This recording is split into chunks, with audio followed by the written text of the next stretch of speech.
Hi అండి. ఈరోజు వీడియోలో అరటికాయలతో టేస్టీ రెసిపీ చేసేద్దామండి. దీనికోసం అరటికాయలు శుభ్రంగా వాష్ చేసుకుని ఇలా కట్ చేసుకుని ఉడకబెట్టుకోవాలి. వీడియోలో చూపిస్తున్నట్టుగా మెత్తగా ఉడికించుకుని వాటర్ స్టెయిన్ చేసుకుని పక్కన పెట్టుకోవాలి. అరటికాయలు పూర్తిగా చల్లారిన తర్వాత పైన తొక్క ఒలుచుకుని ఇలా మెత్తగా ఉండలు లేకుండా మెదుపుకోవాలి. ఇలా మెదుపుకున్న తర్వాత అందులో పులిహోర గుజ్జు 2 స్పూన్స్ వేసుకోవాలండి. 1 స్పూన్ ఆవపిండి, మన టేస్టీకి సరిపడా సాల్ట్ కూడా వేసుకుని మొత్తం అన్నీ అరటికాయ ముక్కలు పట్టేలా కలుపుకోవాలండి. ఈ పులిహోర గుజ్జు రెసిపీ కావాలంటే మన ఛానల్లో ఉంటుంది, ఒకసారి చూడండి.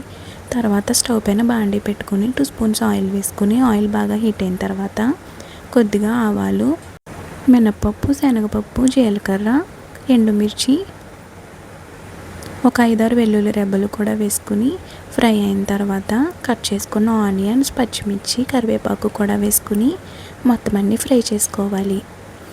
ఇలా ఫ్రై అయ్యేటప్పుడు కొద్దిగా సాల్ట్ వేసుకుంటే త్వరగా ఫ్రై అవుతాయండి. ఇలా ఫ్రై అయిన తర్వాత కొద్దిగా పసుపు కూడా వేసుకుని ఫ్రై చేసుకోవాలి.